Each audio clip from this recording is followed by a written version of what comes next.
So next, INS Arihant.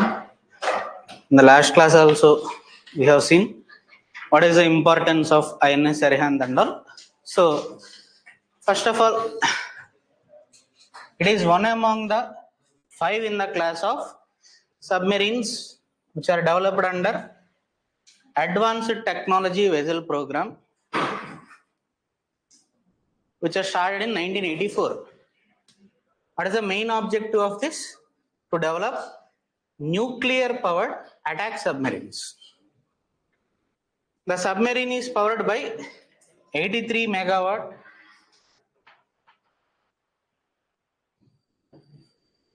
pressurized light water reactor, which is a nuclear reactor. ఎవరు disturb చేస్తున్నారు?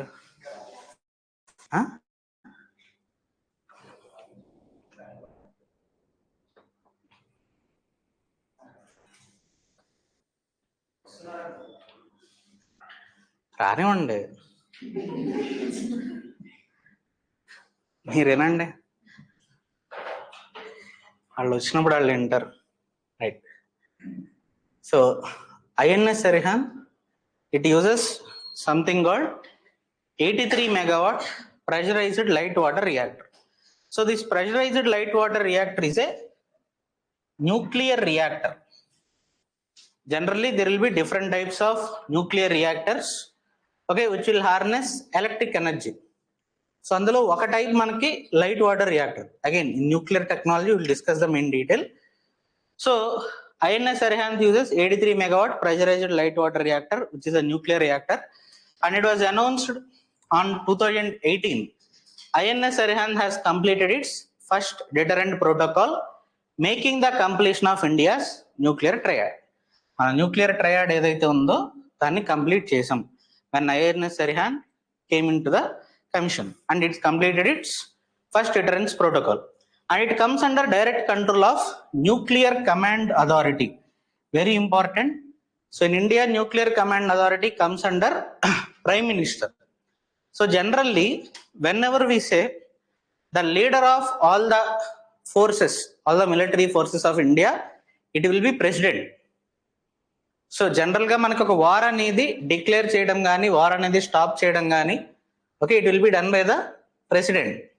వెరాజ్ when it comes to nuclear command authority, అంటే nuclear missiles ఉన్న ఏదైనా సరే, it will come under a particular authority called nuclear command authority.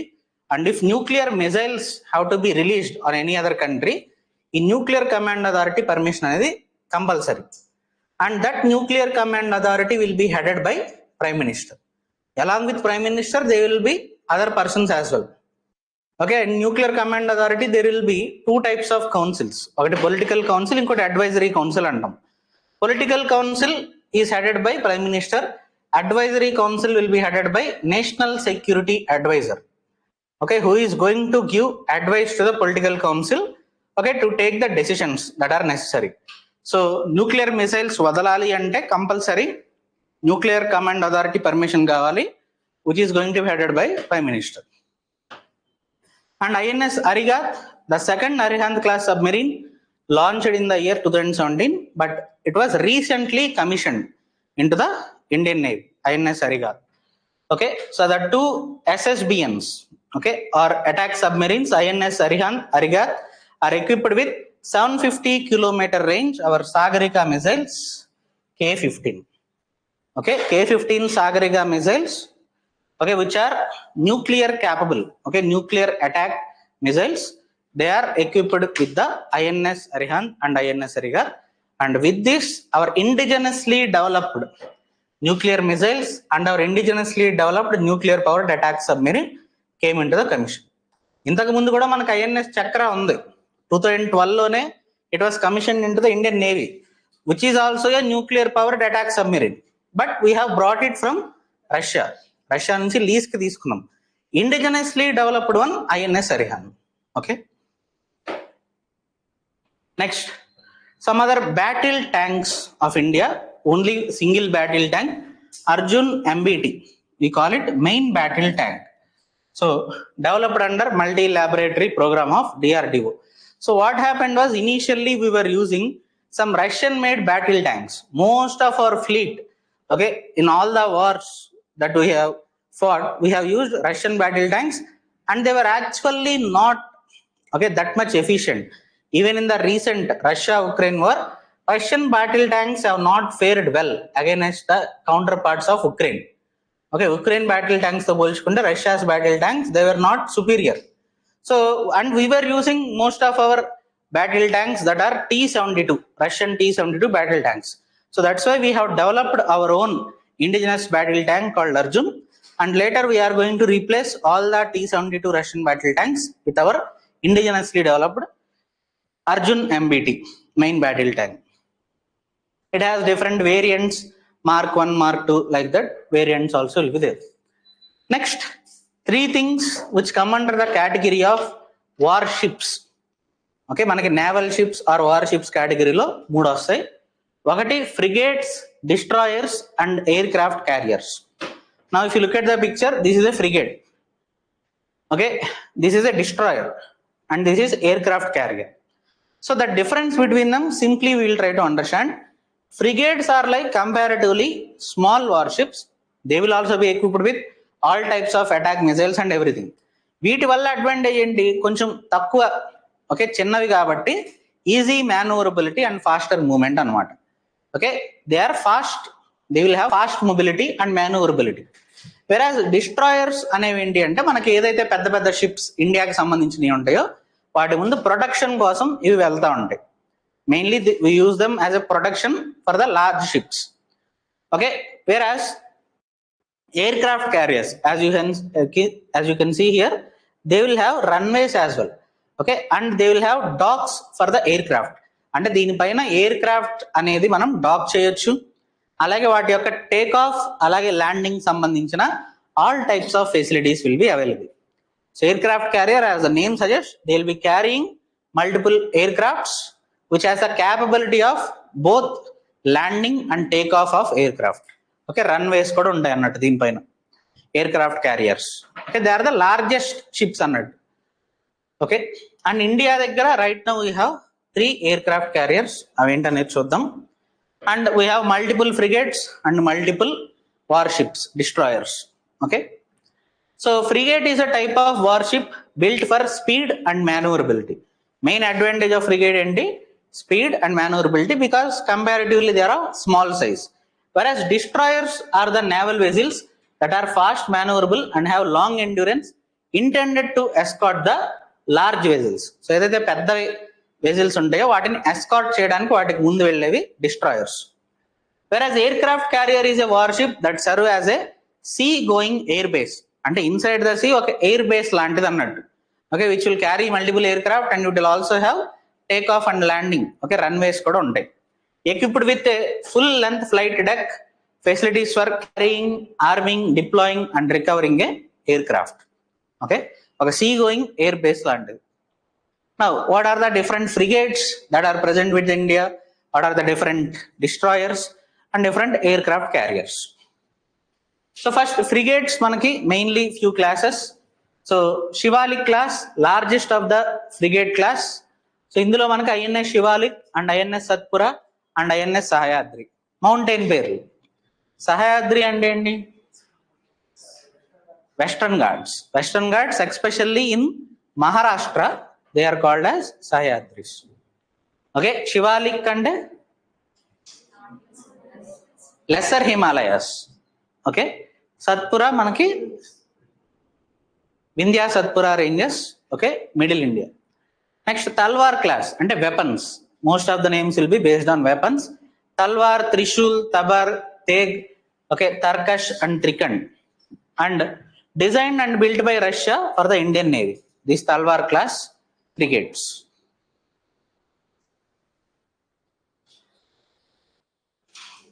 Next, Brahmaputra class based on the rivers Brahmaputra, Betwa, Bias, and their enhancement of Godavari class frigates. Again, under Godavari we have INS Godavari mainly and INS Gomati. Again, two under Godavari class. So simple ga, ఈ particular classes they come under frigates. అది గుర్తుంచుకుంటే సరిపోతుంది. Again question will be asked as I have told you only when they are in the news. న్యూస్లో ఉంటే మాత్రమే question వస్తుంది. Next future frigates. So in future frigates are going to be made under a project called Project 17A. So a follow-on project of Shivalik class frigates is Project 17A for the development of 7 Nilgiri class frigates. Again, some more mountain-based names. Okay, Nilgiri class frigates are being developed under Project 17A, and 4 of the frigates are under construction, which are supposed to be completed by 2027. So different projects, and under which what are the different warships we have that were built under the projects.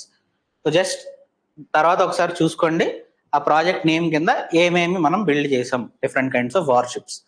అవి ఏ కేటగిరీలోకి వస్తాయి? ఫ్రిగేట్సా, డిస్ట్రాయర్సా, సబ్మెరీన్సా, or aircraft carriers. Okay, again question will be asked only when they are in the news. Okay, next different kinds of destroyers. So again, what are the classes? మనకి మెయిన్లీ 11 destroyers of India are divided in 3 classes: Rajput class, Delhi class and Calcutta class. So Delhi, Calcutta class లో మనకి city పేర్లు ఉంటాయి. Okay, Rajput class మనకి కొన్ని clans పేర్లు ఉంటాయి. So Calcutta class INS Calcutta, INS Kochi and INS Chennai. Delhi class Delhi, Mysore, Mumbai. Again city names for destroyers. Rajput class మనకి క్లాన్స్ పేర్లు: Rajput, Rana, Ranjit, Ranveer, Ranvijay. Okay, different clans okay in the Rajput class. Next aircraft carriers. Comparatively ఇవి ఇంపార్టెంట్ మనకి, and already questions were asked on this. Okay, mainly 3 aircraft carriers. అందులో right now present మనకి 2 operation లో ఉన్నాయి. Overall 3: Vikramaditya, Vikrant and Viraat. ఇందులో Viraat is right now not operational. Okay, INS Vikramaditya and Vikrant are operational, and INS Vikrant is the first indigenously made aircraft carrier of India. Okay, ఇంతకు ముందు ఇవన్నీ కూడా మనం ఏదో కంట్రీ నుంచి తీసుకుని మాడిఫై చేసుకున్నవి. INS Vikrant first indigenously developed. So third aircraft carrier is plan to be developed by 2023.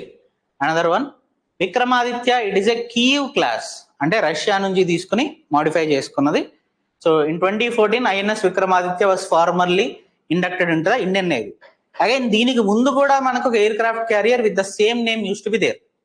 INS Vikramaditya పేరుతోనే ఇంకోటి ఉండేది, దాన్ని ఇది రీప్లేస్ చేసింది 2014లో.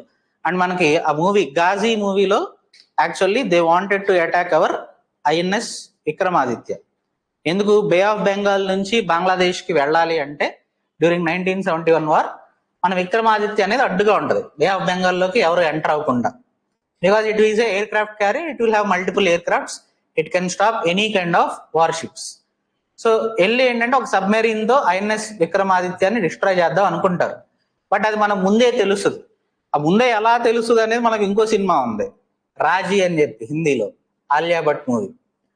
ఓకే, సో ముందే తెలియడం వల్ల ఐఎన్ఎస్ విక్రమాదిత్యాన్ని ఆ పొజిషన్ నుంచి తీసేస్తాం. దెన్ వాళ్ళ బ్యాకప్ ప్లాన్ ఏంటి?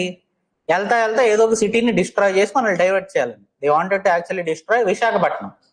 బట్ ఫార్చునేట్లీ మనకి SA-21 అనుకుంటా మన ఇండియన్ సబ్మెరీన్ ముందే దాన్ని ఇంటర్సెప్ట్ చేసి వాళ్ళ ప్లాన్ ని ఆ గాజీ అనే సబ్మెరీన్ ఆఫ్ పాకిస్తాన్ దాన్ని డిస్ట్రాయ్ చేయడం జరుగుతుంది.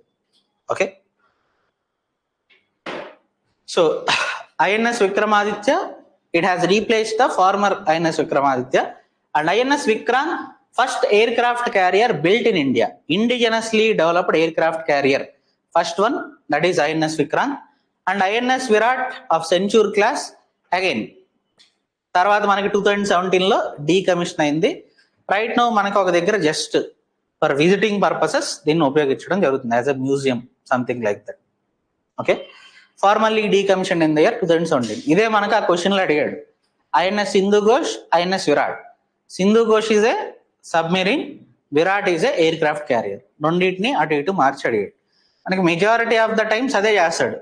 మనకి యూపీఎస్సీలో మనం ఈవెన్ మిసైల్స్ క్వశ్చన్ చూసాం, దానిలో కూడా ఏం చేశాడు? జెట్ ఇంజన్ ఇటు, రాకెట్ ఇంజన్ ఇటు పెట్టాడు, క్రూజ్ మిసైల్ ఇటు, బ్యాలిస్టిక్ మిసైల్ ఇటు. మోస్ట్లీ అలాగే ఉంటాయి మన క్వశ్చన్స్. కొంచెం అటు ఇటు ఇంటర్చేంజ్ చేస్తూ ఉంటాం, మనం కన్ఫ్యూజ్ అవుతాం కాబట్టి అలా ఇస్తారు. So you should not get confused అంతే. నెక్స్ట్ టైప్ ఆఫ్ వార్షిప్, వాటి డిస్క్రిప్షన్, ఎగ్జాంపుల్స్. మనకు రకరకాలు ఉన్నాయి. Aircraft carriers, destroyers, frigates already చూసాం. ఓకే, నెక్స్ట్ కార్వెట్స్ అంటే these are compact warships designed especially for coastal defence and patrol duties. Okay, patrolling కి ఉపయోగిస్తాం. Patrolling అంటే ఏంటి? జస్ట్ సర్వైలెన్స్, ఓకే, చూడటానికి. సో దానిలో మనకి again some examples are there. Submarines we already know. Patrol vessel same, small craft used for patrolling, search and rescue and other coastal missions. Mine countermeasure vessels, ఇది ఏంటో చెప్పండి, what it could be. Mine counter measure vessels,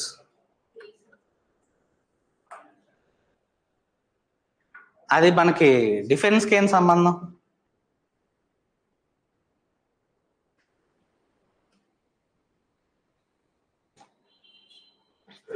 ఎంతమంది Ghazi movie చూశారు? చూడలేదు ఎవరు? మన movie ఒకటి ఉందని తెలుసా, రాణాది. సో మనకి ల్యాండ్ మైన్స్ లాగే సీ మైన్స్ కూడా ఉంటాయి. ఓకే, ఆ సీ మైన్స్ ని కౌంటర్ చేయడం కోసం ఉపయోగించాం అనమాట. ఇక్కడ మైన్ అంటే these are sea mines. Land mines అంటే తెలుసు కదా, ఓకే, వేరే వాళ్ళు ఎవరు రాకుండా పెట్టేవి. అట్లాగే సీ మైన్స్ లాంటివి కూడా ఉంటాయి. So mine counter measure vessels designed for mine clearing operations. Okay, inside the sea ఏదైతే మైన్స్ ఉంటాయో వాటిని క్లియర్ చేయడానికి ఉపయోగించావు అన్నమాట. So again we have some examples for that. And landing platform docks, amphibious assault ships for launching troops and equipment ashore, not too important. And offshore అంటే basic గా ఒక వేరే కంట్రీ నుంచి మనం వేరే ఇంకో కంట్రీ పైన యుద్ధానికి వెళ్ళినప్పుడు మన సోల్జర్స్ ని దింపడానికి ఉపయోగించే అన్నట్టు, ఫర్ డాకింగ్, దానికోసం ఉపయోగించేది. Offshore patrol vehicles, so high seas లో పెట్రోలింగ్ కోసం, లైక్ పైరేట్స్ వాళ్ళకి అగైనెస్ట్ గా ఉపయోగించే patrol vehicles. Research vessels, ships dedicated for scientific research and oceanographic studies. ఇట్లా మనకి డిఫరెంట్ టైప్స్ ఆఫ్ షిప్స్, వాటి యొక్క డిస్క్రిప్షన్ అండ్ ఎగ్జాంపుల్స్. మనకి దీనిలో మెయిన్ గా క్వశ్చన్స్ ఎలా రావచ్చు అంటే, match the following type questions can be asked. Okay, ఒక్కొక్కటి ఇచ్చి ఏదర్ దాని యొక్క పర్పస్ ఏంటి లేదా దాని యొక్క examples, match the following type of questions అలా అడగవచ్చు. And next bombs. In the starting, before starting defence technology, I told you మనకి డిఫెన్స్ టెక్నాలజీలో బాంబ్స్ అంటే ఏంటి, which are launched by using aircrafts. Okay, aircrafts ద్వారా వదిలే వాటిని bombs అంటాం. సో అట్లాంటిదే ఒకటి ఇండియాలో మనం indigenously developed bomb, Sudarshan laser guided bomb. Okay, so developed by aeronautical development establishment, A DRDO lab with technological support from other DRDO. First indigenous laser guided bomb kit developed in India. Otherwise what used to happen is, before, whenever we used to buy some aircraft from other countries, along with that we also used to buy some bombs as well. ఇప్పుడు Russia దగ్గర నుంచి Su-30 MK aircraft కొనుక్కుంటున్నాం, దాంతో పాటు laser guided bombs కూడా కొనుక్కునే వాళ్ళం. దీనివల్ల ఏమవుతుంది, ఒక పీరియడ్ ఆఫ్ టైం ప్రతిసారి వాళ్ళని అడగాల్సి వస్తుంది. ఓకే, మన ఎయిర్ క్రాఫ్ట్స్ పని చేయాలి అంటే వాళ్ళ దగ్గర నుంచి అవి కూడా కొనుక్కోవాల్సిన పరిస్థితి. సో అలా కాకుండా మనం మన ఓన్ ఇండిజినస్లీ డెవలప్ చేసుకోవాలని చెప్పి చేసినవే Sudarshan laser guided bombs. So it has an accuracy of almost 10 meters and they can be launched from almost all the types of aircrafts of India, Mirage 2000, MiG-27, MiG-29, Su-30 MK, okay, SEPECAT, Jaguar etcetera. So ఇందులో మనకి కొన్ని Russia నుంచి కొనుక్కున్నాయి, కొన్ని France నుంచి కొనుక్కున్నాయి. Okay, ఇప్పుడు మిరాజ్ వచ్చేసరికి France, ఈ 3 Russia. Okay, again తర్వాత చూద్దాం ఈ ఎయిర్ క్రాఫ్ట్స్ గురించి. And laser bombs are also called smart bombs as they can follow a non ballistic trajectory. ఎందుకు నాన్ బ్యాలిస్టిక్ ట్రాజెక్టరీ అంటున్నాం అంటే, సో ఇప్పుడు ఒక ఎయిర్ క్రాఫ్ట్ ఉంది, దానిలో నుంచి ఫ్రీ ఫాలింగ్ అవుతాయి అన్నమాట ఇవి. బ్యాలిస్టిక్ ట్రాజెక్టరీ అంటే ఏంటి, మనం లాంచ్ చేసినప్పుడు ఇలా వెళ్ళి టార్గెట్ రీచ్ అవ్వడం. ఇది అలా కాకుండా ఫ్రీ ఫాలింగ్ అయ్యి they can reach the target as well. So that's why they are called smart bombs. అంటే లేజర్ యూస్ చేసి ఫస్ట్ టార్గెట్ మార్క్ చేసిన తర్వాత ఫ్రీ ఫాలింగ్ ద్వారా కూడా వెళ్ళి అవి టార్గెట్ రీచ్ అవ్వగలవు. Okay, so they are maneuverable and they are free falling and it requires no interconnection to the aircraft. Normal గా ఎయిర్ క్రాఫ్ట్ తో ఎటువంటి ఇంటర్ కనెక్షన్ అవసరం లేదు, జస్ట్ అటాచ్ చేసి ఉంటాయి అంతే. ఓకే, మనం వాటికి స్మార్ట్ బాంబ్స్ కాబట్టి దానికి మార్క్ చేయగానే, లేజర్ మార్క్ చేయగానే they will just go and they will reach the target. Okay, fire and forget capability కూడా ఉంటుంది అన్నాడు. And DRDO smart anti airfield weapon so enemy యొక్క ఎయిర్ ఫీల్డ్స్ ని destroy చేయడానికి ఉపయోగించే bombs. Okay, DRDO smart anti airfield weapon. And high speed low drag bomb, some of the advanced bombs that are being developed by DRDO. It is a family of new generation short range air dropped precision guided munition currently under development by DRDO. అందుకే under development కాబట్టి ఇంకా proper name ఇవ్వలేదు. Maybe later we will give some name for that as well. Some advanced version of the bombs that are being developed. Next, fighter aircrafts of India. First we will see the fighter aircrafts that we have developed indigenously. Okay, మన ఓన్గా మనం తయారు చేసుకున్నాయి. So ఇండియాలో fighter air crafts కానీ helicopters కానీ ఇవన్నీ develop చేసే ఆర్ మ్యానుఫ్యాక్చర్ చేసే ఒకే ఒక company HAL, Hindustan aeronautics limited, which is located in Bengaluru. Okay, air crafts కి సంబంధించి HAL.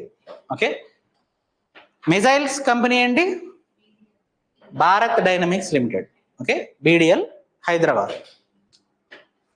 So first HAL Tejas recent గా కూడా మనకు న్యూస్ లో ఉంది. ఐ థింక్ లాస్ట్ 2 days లో ఎప్పుడో న్యూస్ లో కనిపించింది. బికాస్ ఆఫ్ సమ్, నిన్నే చూసాను న్యూస్ లో, US వల్ల సమ్ HAL తేజస్ కి ఏదో problem, something like that. Exactly చూడలా, గూగుల్ న్యూస్ లో స్క్రోల్ చేస్తుంటే అది కనిపించింది, HAL Tejas. So Tejas is a light weight multi role fighter aircraft developed by HAL India under light combat aircraft programme started in 1984. It is lightest tailless supersonic fighter aircraft with a maximum speed of Mach 1.8 and with a payload of 4000 kgs. It has a maximum range of 3000 kilometers. So ఈ particular కేటగిరీలో, okay, ఈ తేజస్ సంబంధించి compare చేయగలిగే కేటగిరీలో it is one of the lightest and one of the smartest అన్నట్టు, one of the advanced aircraft developed by India. So లైటెస్టే కాదు, it has more maneuverability and with less cost as well. Cost తక్కువ, okay, and all the types of advanced features are there. But this is not like the advanced aircraft that is present with India. Okay, మనకి generations of air craft అంటాం. First generation, second generation, third, fourth. Actually 4 తర్వాత direct 5 రావాలి, but మధ్యలో 4.5 కూడా ఉంటుంది. So మన ఈ తేజస్ వచ్చేసరికి రైట్ నో మనకి advanced versions that are there in the world come under 5th generation aircraft. ఆ 5th generation వచ్చేసరికి as of now are present with Russia, US and China only. 4.5 generation మనకి ఫ్రాన్స్ కి సంబంధించిన Rafale, okay, which is there with India, అది వస్తుంది 4.5. 4th generation మనకి HAL Tejas, okay, will come under that category. 5th generation as of now India doesn't have any 5th generation aircrafts. But Su-30 MK అది అంటారు కానీ, but it doesn't come under that category. So Tejas is a light weight. So దాని యొక్క రకరకాల variants ఉన్నాయి మనకి. Tejas trainer for navy and for army, different variants will have. Again recently మనకి cabinet committee ఇంకా LCA Tejas fighter air crafts ఎక్కువ మళ్ళీ order పెట్టడం జరిగింది for HAL. So over a period of time we want to replace all the Mirage and all. మనకి ఎప్పుడు పాత మన దగ్గర ఎయిర్ క్రాఫ్ట్స్ ఏదైతే ఉన్నాయో వాటన్నిటిని మన LCA తేజస్ తో రీప్లేస్ చేయాలి అనేది మన యొక్క ఉద్దేశం. సో ఈ రోజు కనుక మనకి ఏదైనా వార్ స్టార్ట్ అయితే పాకిస్తాన్ తో కానీ లేదా చైనాతో కానీ, they have superior air crafts one compare to India. కారణం ఏంటి? పాకిస్తాన్ దగ్గర ఉన్న ఎయిర్ క్రాఫ్ట్స్ అన్ని కూడా F-16 air crafts that they have brought from US, which are much more advanced than any Indian counterpart. Okay, that's why we want to replace all the outdated versions of aircraft that are present with India. And MiG ఏదైతే ఉన్నాయో, MiG-27 and MiG-29 one of the worst aircrafts అన్నట్టు. Okay, most accidents ఏదన్నా ఇండియాలో aircraft జరిగినాయి అంటే అవి MiG. But majority right now మన దగ్గర ఏమున్నాయి అంటే అయ్యే ఉన్నాయి. Unfortunate situation. అండ్ ఈ మిరాజ్ 2000 ఏదైతే ఉందో ఫ్రాన్స్ దగ్గర నుంచి కొనుక్కుంది, one of the oldest but still most capable. మన మిగ్ దాని తర్వాత అడ్వాన్స్డ్ వర్షన్స్ మిగ్ కన్నా కూడా okay they are highly capable actually.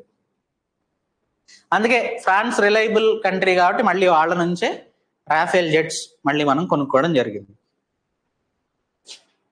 Again కొత్త ఆర్డర్స్ ప్లేస్ చేశారు అనేది అంతే. And advanced light helicopter Dhruv. ఎలాగైతే అడ్వాన్స్డ్ ఎయిర్ క్రాఫ్ట్ మనం హెచ్ఏఎల్ తేజస్ అన్నామో, so advanced light helicopter Dhruv. Difference between helicopter and aircraft I hope you know. Helicopter అంటే మనకి ఓ ప్రాపర్ ఫ్యాన్ ఉంటుంది, ఎయిర్ క్రాఫ్ట్ అంటే normal wings will be there. So again developed by HAL only. And Dhruv also will have multiple variants. And again వేరే అన్ని మనకు అవసరంలా. And దీనిపైన మనకు ప్రీవియస్ ఇయర్ క్వశ్చన్ కూడా వచ్చింది. Again a simple question.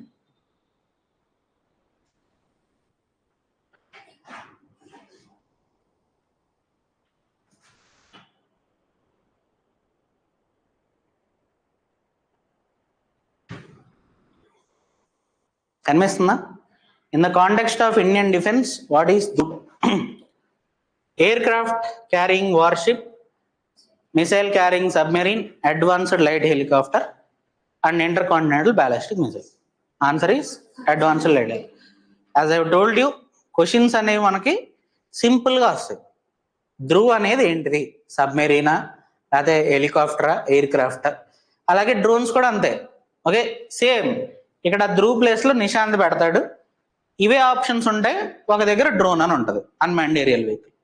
So terminology based questions మనకి majority of the questions వస్తాయి.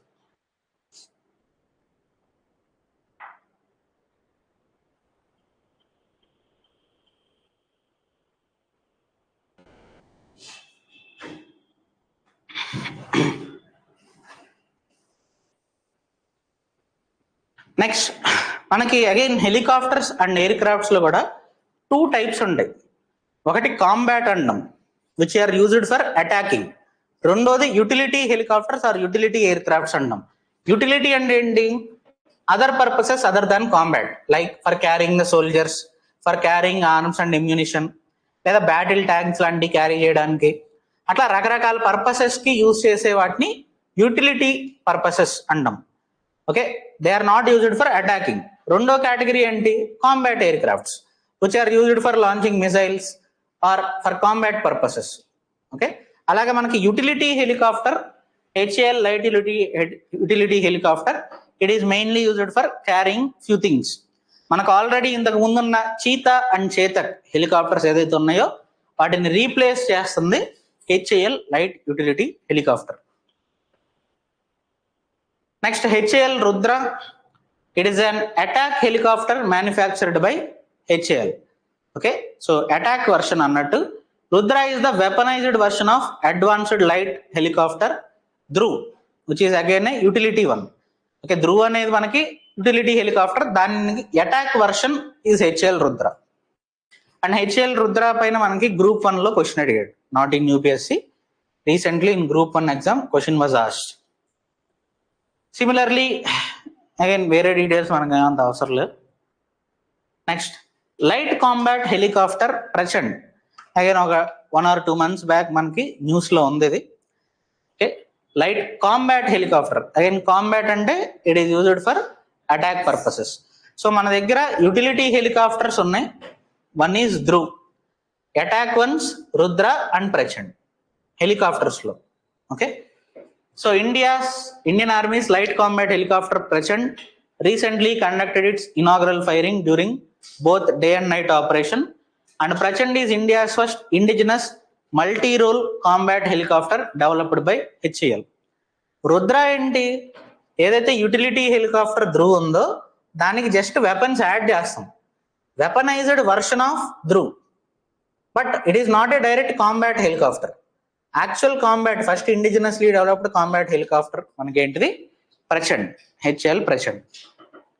So features designed mainly for armored forces operating in the deserts and mountain regions, having a range of around 700 kilometers, and the highest among all the attack helicopters in the world. Okay, దీన్ని flight ceiling అంటే ఎంత height వెళ్ళగలదు అనేది. Okay, highest among all the attack helicopters in the world, landing and takeoff altitude of almost 5,000 meters, which is actually pretty high. And weapons can carry lethal weapons and can destroy any kind of targets because it is a combat helicopter. Next, different types of aircrafts and example. మన India దగ్గర ఉన్న fighter air crafts ఏమేమి ఉన్నాయి? Su-30MK, Rafale, MiG, అలాగే Tejas light combat aircraft. అందులో indigenous గా develop చేసుకుంది తేజస్ ఒకటి. Okay, Su-30MK from Russia, Dassault Rafale from France. Okay, MiG మళ్ళీ రష్యాను. సో అట్లాగే ఇంకా అటాక్ ఎయిర్ క్రాఫ్ట్స్ మనకి SEPECAT, Jaguar, HAL, Tejas, MiG. And transport aircrafts are utility purposes. Okay, మనకి బోయింగ్ అట్లాగే ఇంకా రకరకాలు ఉన్నాయి. లాకెడ్ మార్టిన్, అవి రెండు కూడా Boeing and Lockheed Martin both are US. Okay, US నుంచి కొనుక్కున్నాయి.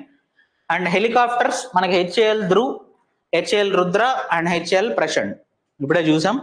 రెండు utility and attack also. Reconnaissance అంటే ఫర్ సర్వైలెన్స్ పర్పసెస్. ఓకే, దానికోసం మనకి హెరాన్ లాంటి హెరాన్ డ్రోన్ ఒకటి ఉంది. అట్లాగే aircraft is also there. And HAL Cheetah. Okay, AEW and C నాకు చూసాం. Airborne early warning and control. మనకి వేరే కంట్రీ నుంచి ఒక మిసైల్ లాంచ్ అయింది అంటే ఫస్ట్ డిటెక్ట్ చేసేది ఏంటిది? Airborne early warning and control. So అది. అండ్ ట్రైనర్ ఎయిర్ క్రాఫ్ట్, మనకి రకరకాల trainer aircraft for training our air force will be there. And airborne early warning and control again we have. And DRDO Netra, మనకి project Netra అని చదువుకున్నాం. So DRDO Netra is also similar thing. Okay, early warning and control ఏం చేస్తాం? Again will be observing the incoming objects. And aerial refuelling air craft, కొన్నిసార్లు ఏంటంటే మనకి war zone లో operating air craft కిందకి రాకుండా ఎయిర్ బోర్న్ రీఫ్యూలింగ్ అనేది చేయాల్సి ఉంటుంది. సో దానికోసం యూజ్ చేసేది. And unmanned aerial vehicles already we have seen. Okay, Rustom and all. Next, differences between MiG-21, LCA Tejas, Su-30MK and Rafale. Not too important, but basically వీటన్నిటిల్లో most advanced version as of now is Rafale. Okay, but Russia believes that their version is advanced, but generally Rafale is much advanced అన్నట్టు. So multi-role supersonic aircraft, LCA Tejas కూడా అంతే. All of them are multi-role supersonic aircrafts. So armament capability MiG-21 ఎప్పుడో పాతది ఇది. So 1963 మనకి. And one of the worst aircrafts అన్నట్టు. So limited. And LCA Tejas advanced weaponry. Sukhoi Su-30MK extensive arsenal options are there. Rafale కూడా అంతే. So again not too important. So ఇక్కడతో మనకు మళ్ళీ కొంత బోరింగ్ పార్ట్ అయిపోయింది. కొంచెం interesting part, not too interesting but కొద్దిగా. సో బేసికల్లీ ఏమేమి చూసాం? Missiles first, ballistic missiles. After that ballistic missile defence programme. దాని తర్వాత క్రూజ్ మిజైల్ డిఫెన్స్. దాని తర్వాత drone regulations, different drones that are there with India. Then we have seen submarines, various submarines. After that we have seen different warships, air craft carriers, destroyers, frigates. Okay, then we have seen some of the bombs that are there with India. Sudarshan laser guided bomb and one battle tank called Arjun MBT. Okay, after that aircrafts and helicopters that are indigenously developed in India, and some of the things which I have got from other countries. Okay, one more time I will reiterate, only when they are in the news question will be asked. నార్మల్గా అన్ని గుర్తుంచుకోవాలా, బట్టి పట్టాలా అన్న dilemma వద్దు, అవసరం లేదు. Just ఒకసారి చూసుకుని ఉంచుకోండి. I'm not asking you to remember everything, but have a idea మన దగ్గర అసలు ఏమేమి ఉన్నాయి, ఎలాంటివి ఉన్నాయి, వాట్ ఆర్ దేర్. ఎప్పుడైతే న్యూస్లో వస్తుందో అప్పుడు దాని గురించి డీటెయిల్డ్ గా చూసుకోవాలి. Then question will be asked. Okay, only when they are in the news. Next, some of the weapon conventions, treaties etcetera. So first convention related to weapons, biological weapons convention. So ఈ biological weapons convention, chemical weapon convention అని రెండు ఉంటాయి. Both are a little bit similar.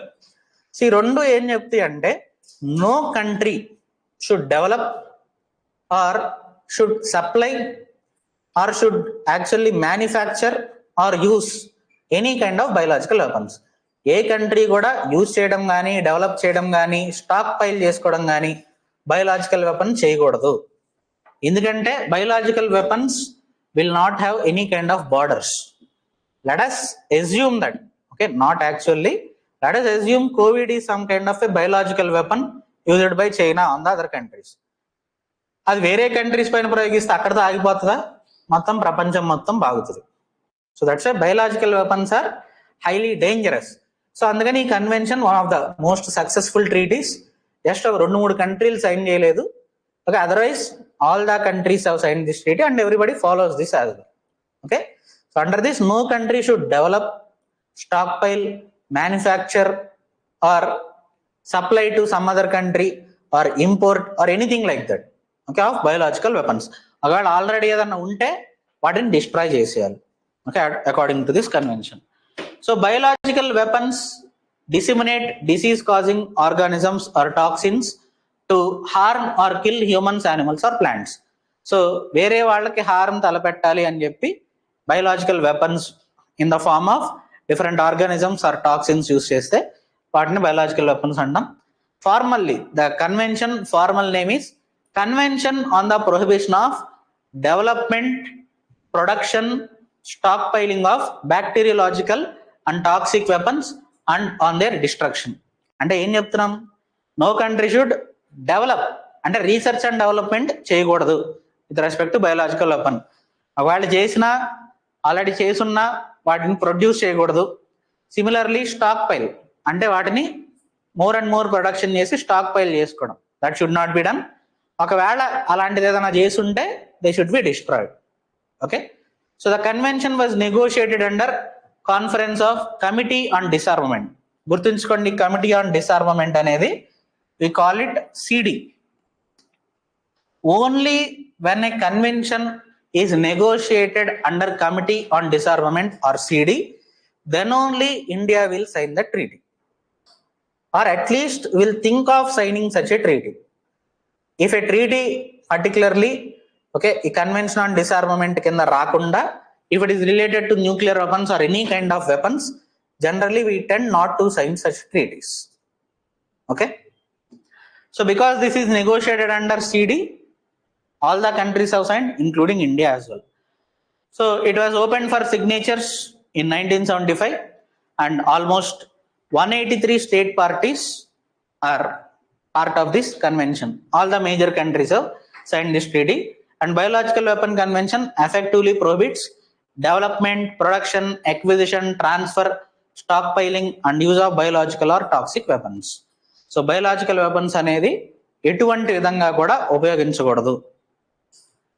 And a similar convention, chemical weapons convention. So just like biological weapons, chemical weapons are also very dangerous.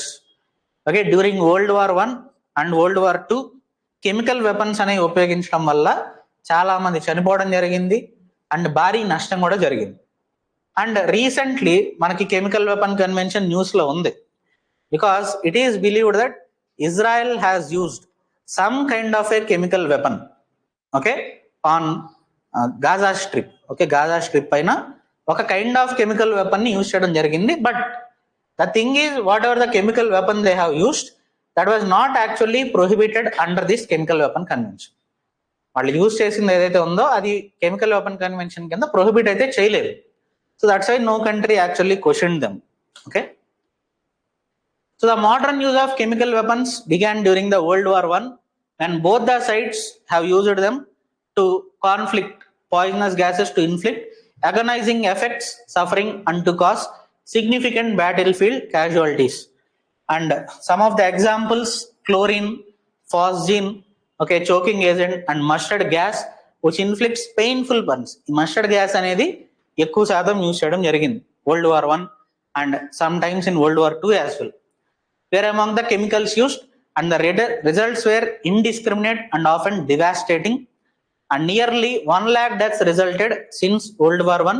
Chemical weapons have caused more than 1 million casualties globally. So very అంటే ఇప్పుడు ఏదన్నా ఒక bomb లాంటిది పేలడం వల్ల ఎవరైనా చనిపోతే fine, but ఈ chemical weapons ఏంటంటే బర్న్స్ లాంటి ఇన్ఫ్లిక్ట్ చేసి విపరీతమైన పెయిన్ అనేది ఇన్ఫ్లిక్ట్ చేస్తాయి. Okay, it is just like against the human rights అన్నట్టు. టూ మచ్ సఫరింగ్ అనేది అనుభవించాలి వీటి వల్ల. సో దట్స్ వై ఈ ప్రొహిబిషన్ అనేది. Again it was adapted by conference on disarmament. CD has negotiated this, and in order to prepare for entry into the CWC, a preparatory commission called OPCW was established. Okay, important commission, OPCW, Organization for Prohibition of Chemical Weapons. So దీన్ని ఆధారం చేసుకుని each and every country has also need to establish their own prohibition commissions in their country. Okay, అట్లాగే దానికి అనుగుణంగా ఇండియాలో కూడా మనం national authority for chemical weapon convention అనే దాన్ని ఎస్టాబ్లిష్ చేసాం. Okay, in line with the convention. And we have also passed act, chemical weapon convention act 2000. మనం we have signed the treaty chemical weapon convention. దానికి అనుగుణంగా మనం ఒక అథారిటీని create చేయడం, ఒక యాక్ట్ పాస్ చేయడం జరిగింది. So again it also says that no country should develop, stockpile or produce chemical weapons and also use them during the battlefield. So దీని కింద పర్టికులర్లీ ఏ కెమికల్స్ యూజ్ చేయకూడదు అనేది ఒక లిస్ట్ అనేది ఇవ్వడం జరుగుతుంది. Only those chemicals are prohibited in the use. So recent గా Israel ఏదైతే వాడింది అని మనం చెప్తున్నామో that is not prohibited. White phosphorus, correct. Next, India Pakistan on chemical weapons. India Pakistan కూడా ఒక స్మాల్ ట్రీటీ సైన్ చేసుకున్నాయి, saying that either of us will not use chemical weapons on the other country. Simple. Next, the weapons of mass destruction and their delivery system prohibition of unlawful activities act 2005. So ఈ act ఏం చెప్తుంది అంటే ఏదైతే weapons of mass destruction ఉంటాయో అలాగే వాటికి సంబంధించిన delivery systems ఉంటాయో వాటిని ఇల్లీగల్ గా యూజ్ చేస్తే will be punished under the law. And దీనివల్ల మనకి కొన్ని some of the companies which may not be actually manufacturing some of the components related to missiles or anything, but those companies whatever they are manufacturing, let us say electronics company undi, they are manufacturing some kind of electronics which can be used in missiles. వాటిని dual use technologies అంటాం. Dual use technology అంటే ఏంటి? Normal గా for day to day purposes గా technology వాడచ్చు. Same technology can also be used in weapon mass delivery system, mass weapon delivery systems. So ఆ dual use technologies ఎవరైతే ఉంటాయో ఆ కంపెనీస్ పైన కూడా నిఘా ఉంటది. There will be some kind of regulation under this act. And ఎవరైనా సరే ఇల్లీగల్ గా వెపన్స్ ఆఫ్ మాస్ డిస్ట్రక్షన్ తయారు చేస్తున్నా లేదా వాటి డెలివరీ సిస్టమ్ ని తయారు చేస్తున్నా they will be punished under this law. So the act provides for integrated and over arching legislation on prohibition of unlawful activities with reference to weapons of mass destruction or their delivery system and also their related materials, equipment and technologies. Directly weapon of mass destruction and their delivery system కాదు, దానికి related technology అయినా సరే, material అయినా సరే, ఒక small micro chip అయినా సరే నువ్వు డెవలప్ చేస్తుంటే నీ పైన ఒక రెగ్యులేషన్ అనేది ఉంటది. You should be careful. నీ యొక్క కంపెనీ యొక్క పార్ట్ అనేది ఇల్లీగల్ హ్యాండ్స్కి వెళ్ళి అదొక మిసైల్ తయారు చేయడానికి ఉపయోగపడిందంటే you will be severely punished under this act. So that's why careful గా ఉండాలన్నట్టు. So the act criminalises a variety of unlawful activities in reference to weapons of mass destruction and their means of delivery, and it prohibits a person not duly authorized by the central government to effect weapons of mass destruction and their mass delivery system, and it also states offenses for the companies. Government permission లేకుండా ఎవరు కూడా weapons of mass destruction కానీ వాటి యొక్క delivery systems కానీ తయారు చేయడానికి వీలు లేదు. అండ్ వాటికి సంబంధించిన కాంపోనెంట్స్ తయారు చేసే కంపెనీ అయినప్పటికీ you will be regulated under this act. Next, some of the treaties on conventional weapons. ఇప్పుడు దాకా మనం చూసినవి particular categories of weapons like chemical weapon, biological weapon, like that.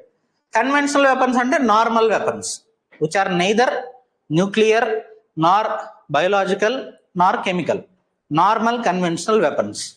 So వాటికి సంబంధించి ఆర్మ్స్ ట్రేడ్ ట్రీటీ అనేది ఒకటి ఉంది. ఈ ఆర్మ్స్ ట్రేడ్ ట్రీటీ కింద ఏంటంటే what ever the trade that happens with respect to conventional weapons they will be regulated. అంటే ఏ కంట్రీకి ఏ కంట్రీ మధ్య ఎలాంటి ట్రేడ్ జరుగుతుంది విత్ రెస్పెక్ట్ టు ఆర్మ్స్, అవన్నీ కూడా ఈ ట్రీటీ ఎవరైతే సైన్ చేస్తారో ఆ ట్రీటీ కింద రెగ్యులేట్ చేయబడుతుంది అనేది చెప్తున్న జరుగుతుంది. But India doesn't support these kind of treaties. ఎందుకు? ఒకవేళ ఇలాంటి ట్రీటీ ఉంది, రెగ్యులేషన్ అనేది ఉంది, బాగానే ఉంది.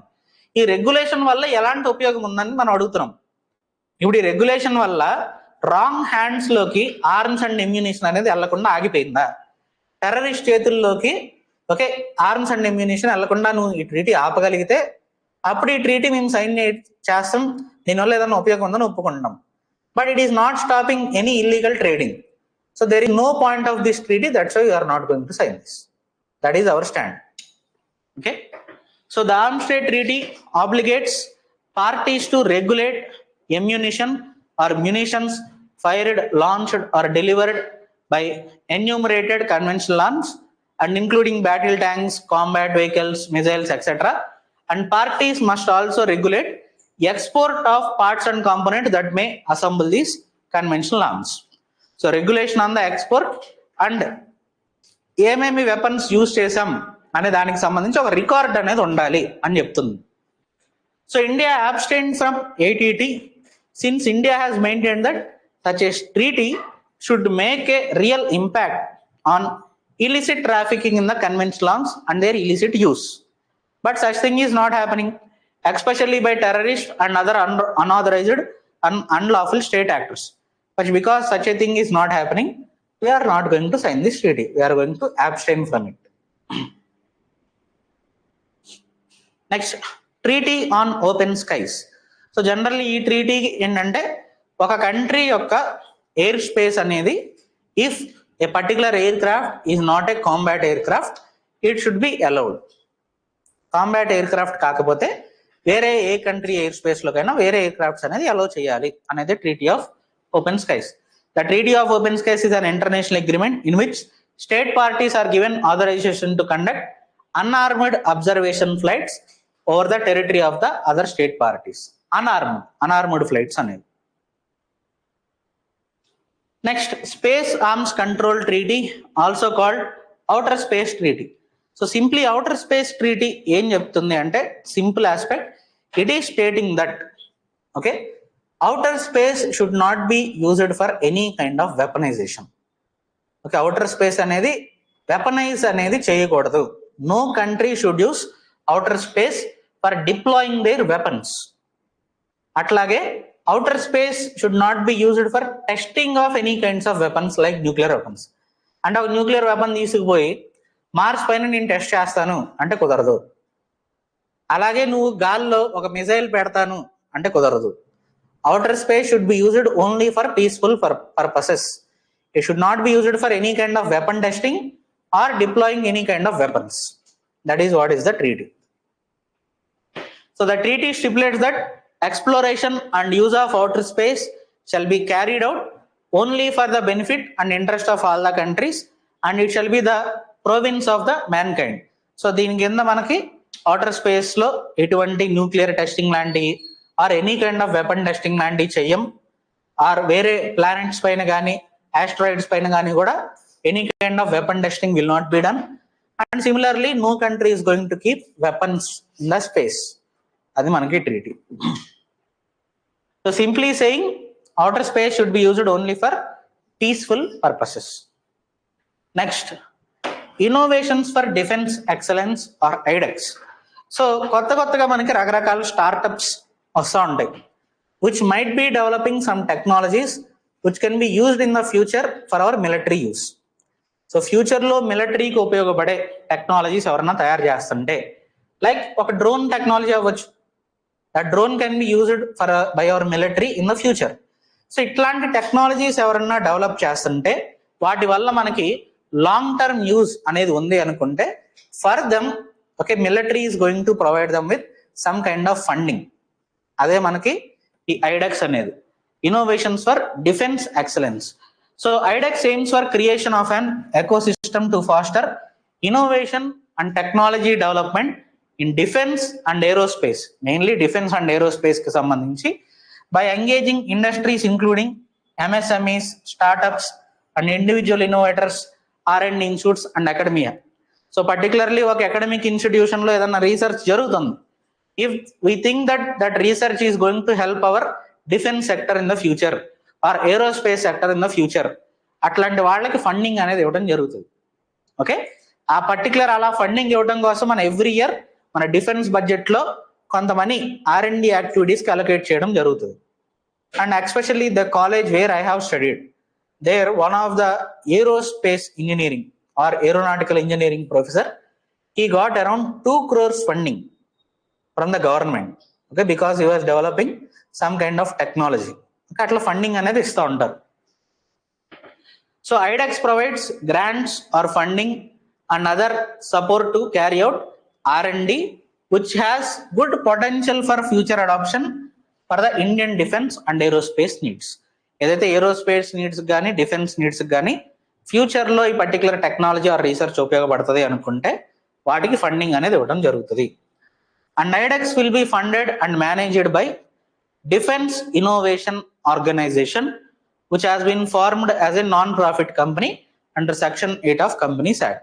So ఒక డిఫెన్స్ ఇన్నోవేషన్ ఆర్గనైజేషన్ అనేది ఒకటి సెటప్ చేసి దట్ విల్ లుక్ ఆఫ్టర్, ఎవరన్నా అప్లై చేసుకోవచ్చు అన్నట్టు, మాకు ఇదిగో ఈ రీసెర్చ్ చేస్తున్నాం, మాకు ఫండింగ్ కావాలి, ఆ company will look at it, ఆ ప్రాజెక్ట్ వైబుల్లా కాదా అని చూసి, ఆ రీసెర్చ్ మనకు ఉపయోగమా కాదా అని చూసి వాళ్ళకి ఫండింగ్ అనేది ఇవ్వడం జరుగుతుంది through that company. Just like NSIL, మనకి స్పేస్ సెక్టర్ లో NSIL ఎట్లా ఉందో ఇక్కడ అలాంటిది అన్నట్టు. Next, some of the important defense exercises of India. There will be nothing to explain here. Okay, I have given you all the important defense exercises. Just we need to by heart. ప్రస్తుతానికి అయితే UPSC prelims లో question రాలేదు. That doesn't mean future లో రాదని కాదు, రావచ్చు. But in other exams like Group 1 and Group 2 level exams regular గా questions వస్తాయి. అండ్ ఇన్ఫాక్ట్ మనకి లాస్ట్ ఇయర్ కాదు, ఇయర్ 2024 ఫిబ్రవరిలో APPSC Group 2 ఎగ్జామ్ జరిగింది. February 23rd exam if I'm not wrong. And February 18th నుంచి February 28th వరకు melon అనే ఒక ఎక్సర్సైజ్ జరుగుతుంది. అండ్ February 23rd ఎగ్జామ్ జరిగింది కదా, ఆ రోజు దానికి సంబంధించి క్వశ్చన్ వచ్చింది. ముందే మనకు తెలుస్తుంది కదా నెక్స్ట్ మంత్ లో ఏం జరగబోతుంది, ఎలాంటి జరగబోతున్నాయి డిఫెన్స్ ఎక్సర్సైజ్ అని తెలుస్తాయి. ఆ పర్టికులర్లీ ఆ రోజు ఏదైతే డిఫెన్స్ ఎక్సర్సైజ్ జరుగుతుందో దానిపైన క్వశ్చన్ ఇచ్చాడు. So Group 1, Group 2 level exams multiple times questions were asked on the defense exercises, again where only when they are in the news. ఆ క్వశ్చన్ కూడా ఆ పర్టికులర్ టైంలో అది జరుగుతుంది కాబట్టి ఇవ్వడం జరిగింది. న్యూస్ లో ఏదైతే మనకి బాగా హైలైట్ అవుతూ ఉంటాయో వాటిపైన క్వశ్చన్లు వస్తాయి. అన్నిటినీ గుర్తుంచుకో అవసరం లేదు, but just have a look at them. ఒకసారి ఓవర్ వ్యూ కోసం చూసుకోండి. తర్వాత టేబుల్ కూడా ఇచ్చాను. Okay, if they are highly in the news దాన్ని మంచిగా చదువుకుని వెళ్ళాలి. There is a chance of question, if not in UPSC, in some other exam. ఎందుకంటే ఫ్యూచర్లో మీరు ఓన్లీ UPSC ప్రిలిమ్సే కాదు కదా, రకరకాల ఎగ్జామ్స్ రాస్తూ ఉంటారు, లైక్ SSC, EPF ఎక్సెట్రా. వాటిల్లో రెగ్యులర్గా వస్తాయి questions. And always remember, UPSC ఎప్పుడు ట్రెండ్ ఫాలో అవ్వదు, ట్రెండ్ సెట్ చేస్తూ ఉంటుంది. ఇప్పుడు దాకా అడగలేదంటే అడగరని కాదు, ఒకే ఇయర్ 3 క్వశ్చన్లు అడగవచ్చు డిఫెన్స్ ఎక్సర్సైజ్ పైన, చెప్పలేం. ఓకే,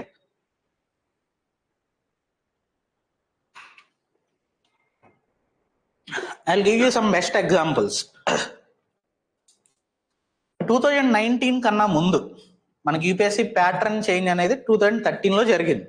ఇప్పుడు కరెంట్ ప్యాటర్న్ ఏదైతే ఉందో అది CSAT and GS type of pattern. 2013 నుంచి 2018 వరకు ఏన్షియంట్ అండ్ మిడివల్ హిస్టరీ పైన 2 లేదా 3 క్వశ్చన్లు వచ్చాయి.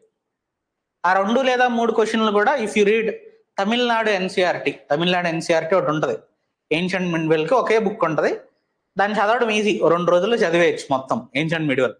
ఆ బుక్ తరోగా చదివితే వాళ్ళు అడిగే ఆ 2-3 క్వశ్చన్స్ లో అట్లీస్ట్ ఒక క్వశ్చన్ అన్న ఈజీగా ఆన్సర్ చేయగలిగే వాళ్ళం, అండ్ అందరూ అదే చేసేవాళ్ళు. సడన్ గా 2019 లో ఏం చేశాడు, 8 క్వశ్చన్స్ అడిగాడు ఏన్షియంట్ అండ్ మిడివల్ నుంచి, అండ్ ఆ 8 క్వశ్చన్లో ఒక్కటి కూడా తమిళనాడు ఎన్సీఆర్టీలో లేదు. ఓకే, అలా ఉంటుంది అనమాట ప్యాటర్న్. అండ్ టిల్ 2024 ఇయర్, 2013 తర్వాత లాస్ట్ 10 ఏళ్లలో geography weightage was comparatively less. ఎందుకంటే ఎన్విరాన్మెంట్ ఎప్పుడైతే మనకి ఫారెస్ట్ సర్వీస్తో కామన్ ప్రిలిమ్స్ స్టార్ట్ అయిందో ఎన్విరాన్మెంట్ వెయిటేజ్ పెరిగిపోయింది. ఎన్విరాన్మెంట్ మినిమం 15 క్వశ్చన్లు వస్తాయి. దానివల్ల geography weightage it has decreased to around 6 to 8 questions. 2024లో సడన్ గా ఏమైందో తెలియదు, 13 క్వశ్చన్లు అడిగాడు జాగ్రఫీ నుంచి, highest in the last 10 years. That's why always say. And ఇంకొకటి కూడా 2024లో assertion and reasoning type of questions 2008 తర్వాత టోటల్ అడగడం మానేశాడు.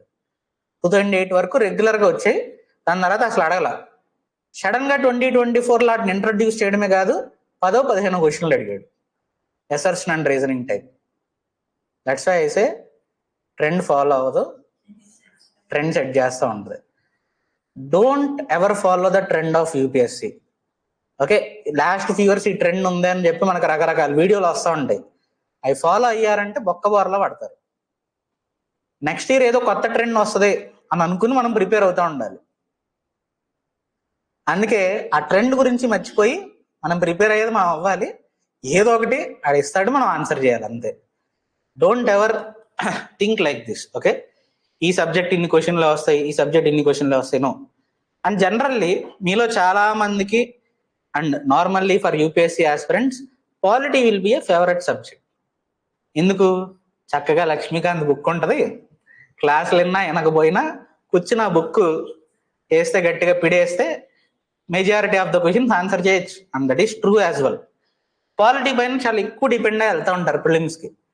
2016 or 2017 పర్టికులర్లీ ఏ ఇయరో గుర్తులేదు, మోస్ట్లీ 17 అనుకుంటున్నా, 2 క్వశ్చన్స్ కేమ్ ఫ్రమ్ పాలిటీ. 2 క్వశ్చన్లు వచ్చినాయి. ఆ 2 క్వశ్చన్లు ఎవడైనా పెట్టే వచ్చినాయి. రైట్ టు ఓట్ అనేది మనకి కాన్స్టిట్యూషనల్ రైటా, లీగల్ రైటా, అట్లాంటి క్వశ్చన్ ఒకటి అడిగాడు. It is not a fundamental right, it is a constitutional right. కాన్స్టిట్యూషన్లో ఉంటుంది కానీ ఫండమెంటల్ రైట్స్లో ఉండదు. సో అది ఒక సింపుల్ క్వశ్చన్. ఇంకోటి ఏదో 2 సింపుల్ క్వశ్చన్స్ అడిగాడు, 2 అడిగాడు పాలిటీ నుంచి. బట్ నార్మల్గా ఎన్ని వస్తాయి పాలిటీ? యావరేజ్ 12 to 15 వస్తూ ఉంటాయి. అందరూ అది బాగా చదువుకుని వెళ్ళాం అనుకుంటారు, 2 క్వశ్చన్లు వచ్చినప్పుడు ఏం చేస్తారు? ఏం చేయలేం. అట్లాగే జాగ్రఫీ లాస్ట్ 10 ఏళ్లలో అడగట్లా, అండ్ చాలా మందికి జాగ్రఫీ ఒక nightmare subject for many students, ఎందుకంటే కొంచెం డిఫికల్ట్ సబ్జెక్ట్ కంపారిటివ్లీ. సో సరే ఎలాగూ వచ్చేది 5-6 క్వశ్చన్లే కదా వదిలేద్దాం అనుకుంటారు. 2024 suddenly 13 questions. Similar with science and technology. కొన్నేళ్ల క్రితం సైన్స్ అండ్ టెక్నాలజీ ఏముంది, కరెంట్ అఫైర్సే కదా అని చెప్పి ఓకే కొంచెం లైట్ తీసుకుని వెళ్తారు. 2022 13 questions from science and technology. So ఎప్పుడు ఏ సబ్జెక్ట్ లెగుస్తుందో, ఎప్పుడు ఏ సబ్జెక్ట్ పడిపోతుందో వీ నెవర్ నో. అన్నీ చదువుకుని వెళ్ళాలి, దేన్ని నెగ్లెక్ట్ చేయకూడదు. ఓకే, సో జనరల్లీ ఒక ఫార్ములా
మనకి ప్రిలిమ్స్కి వచ్చేసరికి మెయిన్లీ ఈ 7 థీమ్స్ ఇంపార్టెంట్. మిగిలినవన్నీ మనకి ఐఆర్ కానీ అవన్నీ కరెంట్ అఫైర్స్లో ఇంక్లూడెడ్. ఓకే, మెయిన్గా ఈ 7 టాపిక్స్ మనకి ప్రిలిమ్స్ క్వశ్చన్స్ వస్తాయి. ఇందులో ఒక ఫార్ములా ఏంటంటే at least 4 subjects you should be 80% confident. మిగిలిన 3 subjects you should be at least 60% confident. Okay, ఇందులో ఈ 4లో కంపల్సరీ ఉండాల్సిన ఒకటి వచ్చేసరికి ఎకానమీ. 80% కాన్ఫిడెంట్లో కంపల్సరీ ఎకానమీ ఉండాలి. అండ్ ఈ 3లో compulsory environment. Don't try for 80% in environment, you won't achieve, impossible. Okay, so at least 4 సబ్జెక్టులు 80%. 100% ఎప్పుడు ట్రై చేయకూడదు, అది రాదు. Don't ever try for 100%. Any subject okay B 80% confident. ఆ 80%నే పర్ఫెక్ట్గా చదువుకోవాలి. ఆ 20% ఏదైతే ఉంటుందో అది ఆల్వేస్ మనకి ఎక్కడి నుంచి వస్తుందో తెలియదు. Don't bother about them. ఆ 20% క్వశ్చన్స్ కోసం 2-3 బుక్కులు చదవకూడదు. చదివే ఒక బుక్ ఆర్ ఒక సోర్స్, దానిలో నుంచి 80% ఆఫ్ ద సబ్జెక్ట్ అనేది మనకి కవర్ అవ్వాలి. ఓకే, ఆ ఒక్క సోర్స్ మనకు అవసరమైతే వాల్యూ ఎడిషన్ చేసుకోవాలి. ఫ్రమ్ టెస్ట్ సిరీస్, ఒక టెస్ట్ సిరీస్ రాస్తున్నాం, let's say history test series ఏదో రాసాం. మనం మెయిన్ సోర్సెస్ ఒకటి చదువుకుంటున్నాం. ఆ మెయిన్ సోర్స్లో మనం with general think that we cover 80%. But ఆ టెస్ట్ సిరీస్లో మనకు తెలియని క్వశ్చన్లు ఒక 20-30 వచ్చినాయి. ఆ 20-30 ఏం చేయాలి? You should add them in your primary source. అంతేగాని 60-30 క్వశ్చన్ల కోసం ఇంకో బుక్ చదవకూడదు. ఎలాగో టెస్ట్ సిరీస్లో వచ్చినాయి, అక్కడ నీకు ఆన్సర్లు ఇస్తాడు, ఎక్స్ప్లెనేషన్ ఇస్తాడు, అక్కడ నుంచి నోట్స్ చేసుకోవాలి. Test series you should use for value edition more than anything. ఏదో జస్ట్ రాసాం, ఓకే 2 మార్కులు వచ్చినాయి పక్కన పారేసాం అని కాదు. దానిలో నీకు తెలియని క్వశ్చన్స్ అన్ని వాల్యూ ఎడిషన్ చేసుకోవాలి. That is the main purpose of test series. And test సిరీస్లో కావాలని చెప్పి నువ్వు చదివే ప్రైమరీ సోర్సెస్లో లేనివి కొన్ని క్వశ్చన్స్ ఇస్తూ ఉంటారు.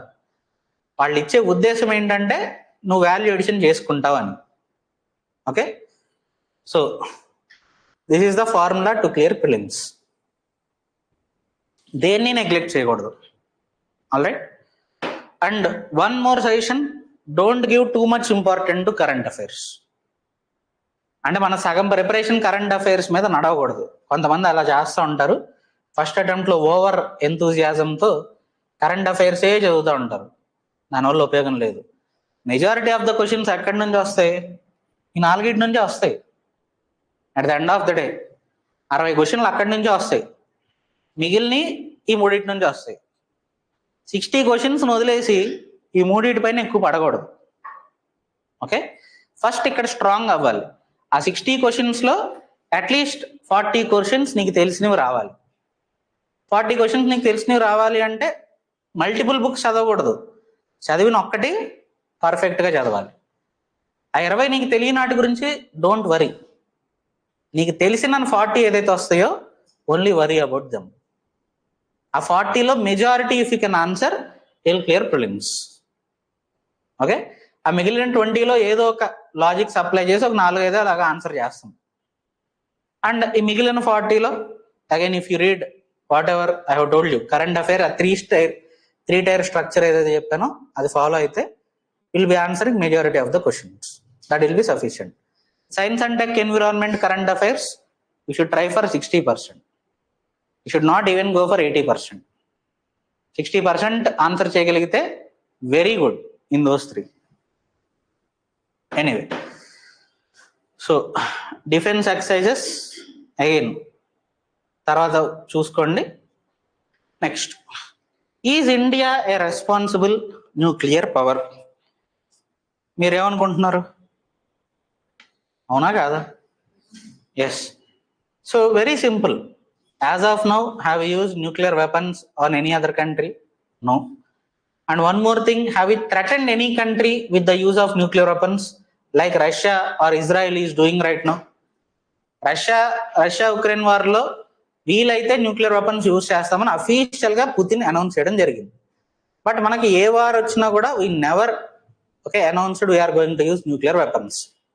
Okay, and similarly in 2004, okay, we have brought a doctrine, nuclear doctrine of India, under which we have clearly stated, okay, no first use policy, right? So overall story already మనం చెప్పుకున్నదే ఇక్కడ ఏదైతే ఉందో. So ఇండియాలో మనకి nuclear weapons తయారు చేయడానికి one of the most important person is Homi J Bhabha, a prominent scientist, father of nuclear programme in India. Again ఈయన గురించి తర్వాత కూడా చెప్పుకుందాం. So India has tested nuclear weapons for the first time in 1974, Pokhran 1, okay, and became the first country outside the United Nations Security Council permanent members to ever conduct nuclear tests.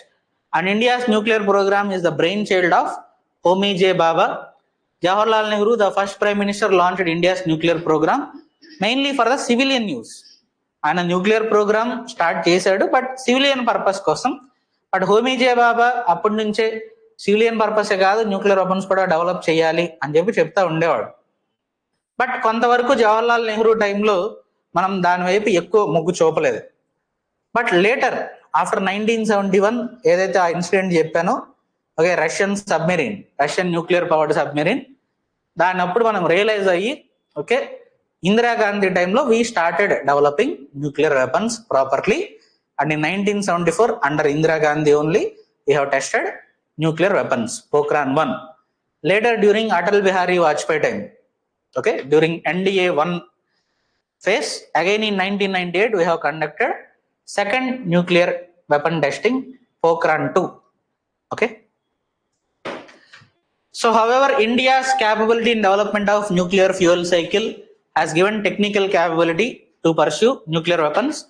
Initially there were a lot of arguments whether India has to become a nuclear power or not, and with the continued development of technical capacity of scientific community in detonating nuclear weapon, mandating nuclear deterrence, there was consensus on the solution to have comprehensive global nuclear disarmament on nuclear proliferation, and because of that a treaty came into picture, non-proliferation treaty. So ప్రపంచ వ్యాప్తంగా nuclear weapons కి సంబంధించి scientific community అనేది పెరుగుతుంది, అలాగే nuclear technology అనేది develop అవుతుంది. సో ఇట్లాంటి పరిస్థితుల్లో ఒక ట్రీటీ ఉండాలి at the global level to stop proliferation of nuclear weapons అనే ఉద్దేశంతో తీసుకొచ్చిన ట్రీటీయే non proliferation treaty. So initially మనం దాన్ని సైన్ చేద్దామా వద్దా అని ఒక డైలమాలో స్టార్టింగ్ లో సైన్ చేయలేదు. 1971 వార్ తర్వాత మనం రియలైజ్ అయ్యా మనకు న్యూక్లియర్ వెపన్స్ కావాలి, ఈ ఎన్పిటి కనుక మనం సైన్ చేస్తే we cannot develop nuclear weapons అనేది మనకు అర్థమయ్యి, okay, we didn't sign the treaty and we went for testing of nuclear weapons, okay, in Pokhran 1. దాని తర్వాత ఏమైంది, మనకి వెంటనే NSG was form, nuclear supplier group, to stop India from getting any kind of nuclear materials or nuclear technology. NSG was mainly aimed at India only. 1975లో వచ్చింది అది. So Operation Smiling Buddha. So during 1971 India-Pakistan war, US government has sent a naval fleet. Not only US, UK has also sent a naval fleet into Bay of Bengal in support of Pakistan. At that time, a Soviet Union responded by sending a submarine armed with nuclear missiles, okay, to trail the US task force, which demonstrated the value of nuclear deterrence for us. So it was after this war Indira Gandhi authorized BARC, Baba Atomic Research Center, to manufacture nuclear device and prepare it for testing. So దానికి ఇచ్చిన code నేమే operation smiling Buddha.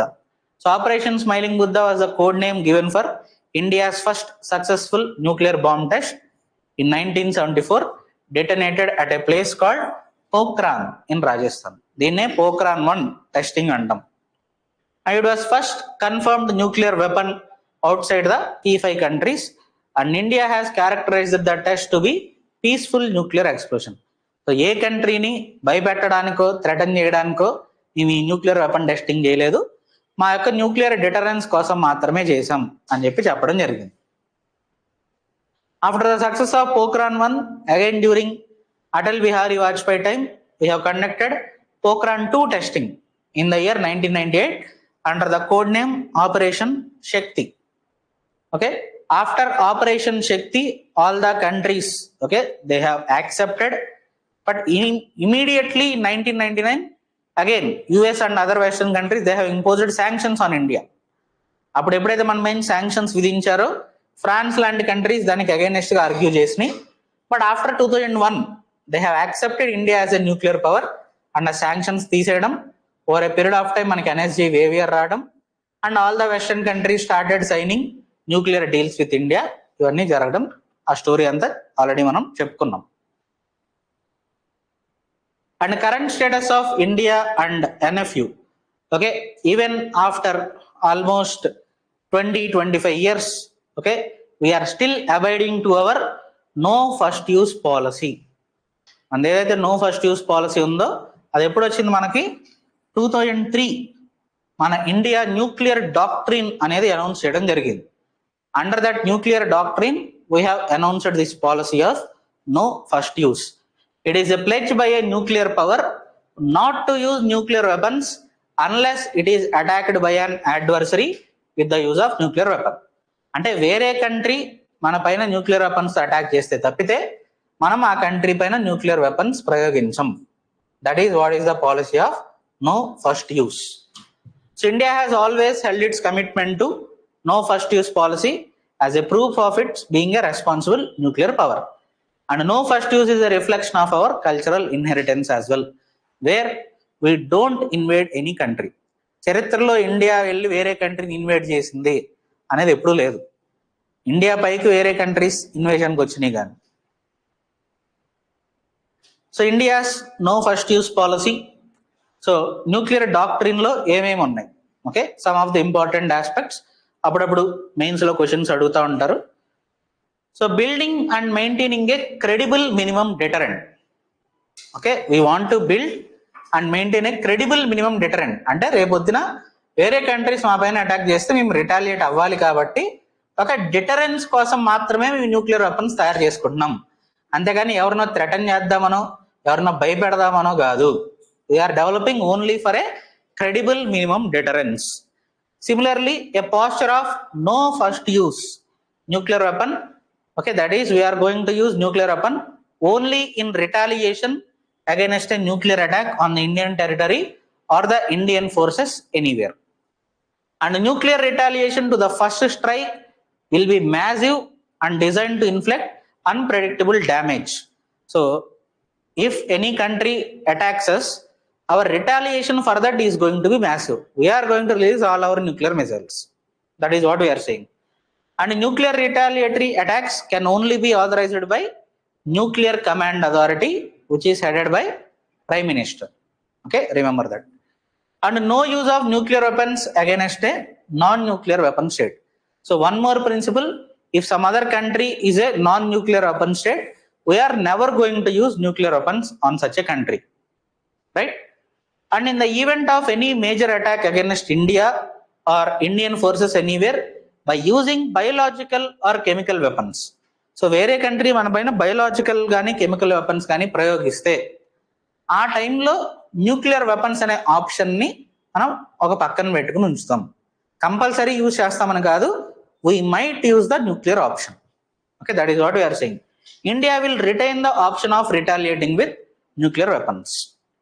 And in continuation of strict control on export of nuclear and missile related materials and technologies and participation in the Fissile Material Cutoff Treaty negotiation and continued observance of moratorium on the nuclear test. అంటే ఇక పైన nuclear weapon testing అనేది చేయబోము. అట్లాగే fissile material cut off treaty అనేది ప్రపంచవ్యాప్తంగా ఏదైతే ఉందో, అంటే ఆల్రెడీ ఫిజైల్ మెటీరియల్ అంటే ఏంటనేది తర్వాత చూద్దాం. సో అన్ని కంట్రీస్ ఈ ఫిజైల్ మెటీరియల్ కట్ ఆఫ్ చేస్తే కొత్తగా న్యూక్లియర్ వెపన్స్ అనేవి తయారు చేయకుండా ఆస్కారం ఉంటుంది. సో అందరూ దానికి ఒప్పుకుంటే మేము కూడా దానికి ఒప్పుకుంటాం అని చెప్తున్నాం. ఈ fissile material cut off treaty negotiations లో we will be part of that negotiations. If every country is going to accept, we're not going to develop any nuclear weapons in the future, we're also ready to accept that. But if other countries are not going to accept, we're also not going to accept. But as of now, moratorium on nuclear test. We are not going to test or nuclear weapons anytime in the near future. And continued commitment to the goal of nuclear weapon free world through global, verifiable and non-discriminatory nuclear disarmaments. Okay, if there is a proper credible nuclear disarmament treaty that comes into picture, where all the country in the world are ready to disarm their nuclear weapons, we are also ready. That is what we are saying. Now, what is the advantage of this no first use policy? ఏముంటది మీరు చెప్పండి. ఈ policy మనం follow అవడం వల్ల మనకు వచ్చిన advantage ఏంటి? Very good, regional stability, fantastic. ఇంకా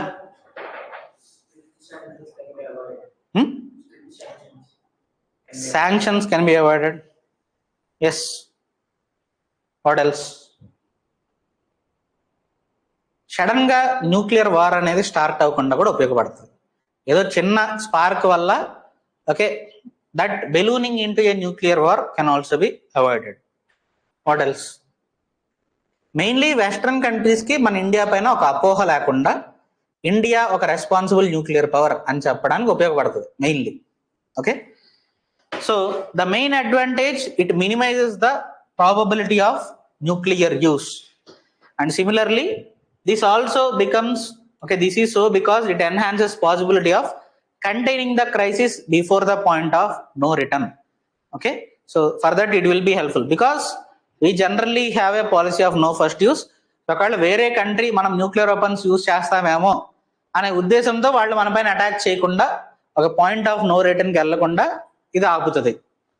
and remember, India has this policy of no first use. Pakistan doesn't have any such policy.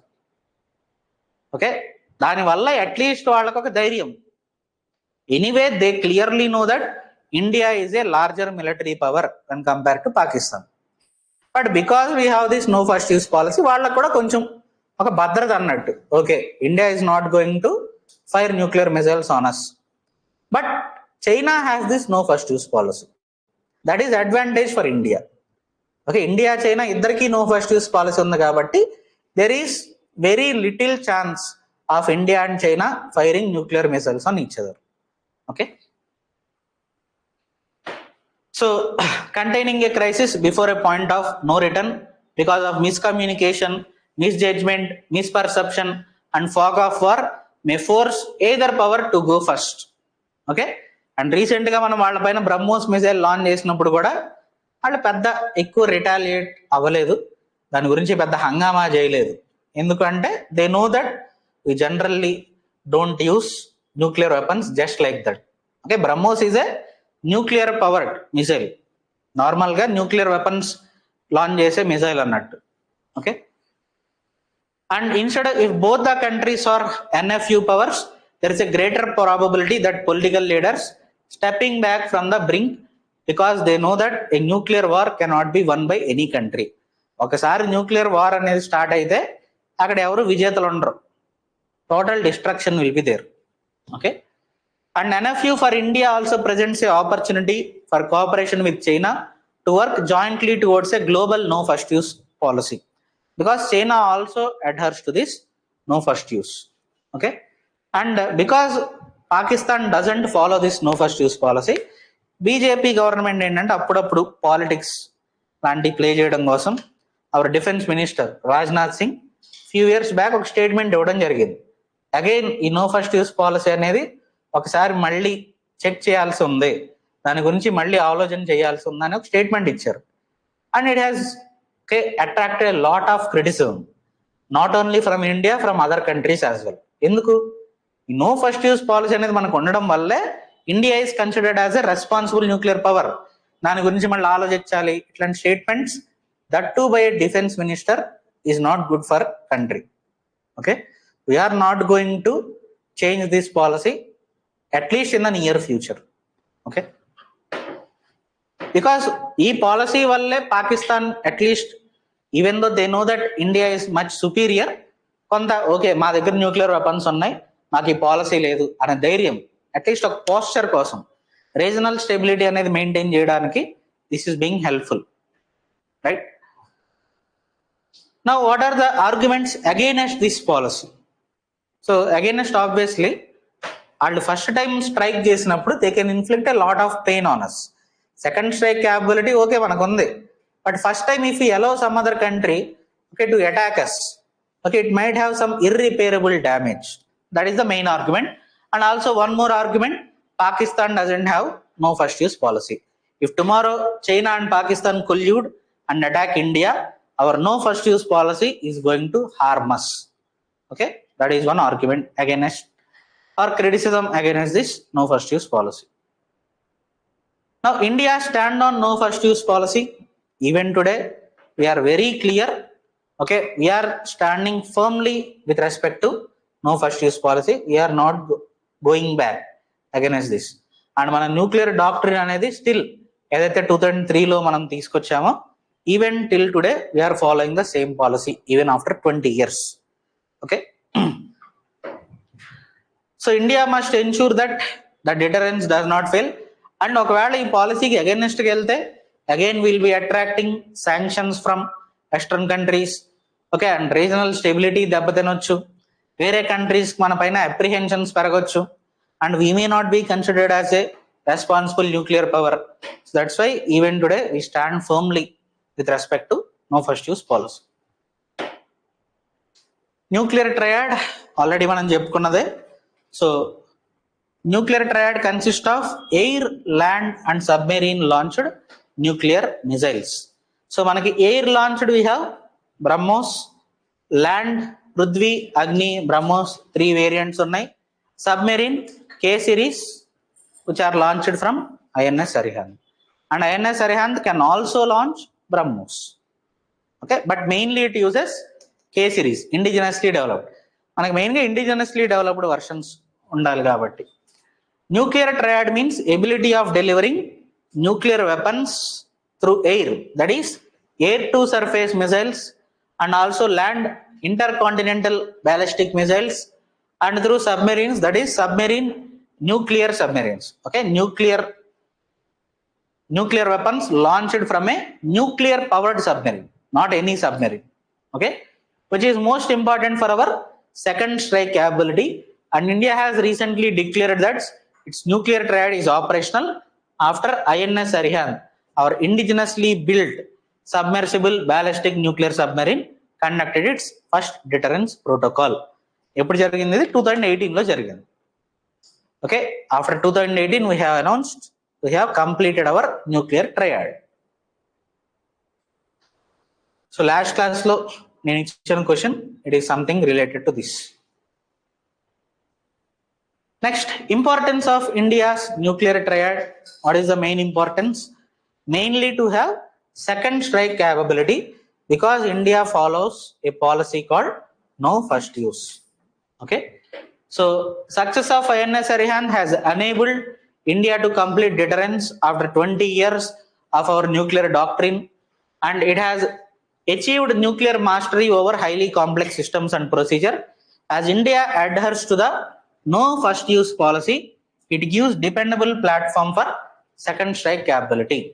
Okay, because they are very difficult to detect nuclear powered attack submarines. So it also sends an unequivocal message that nuclear blackmail will not work anymore on India, and India has become a mature nuclear armed state.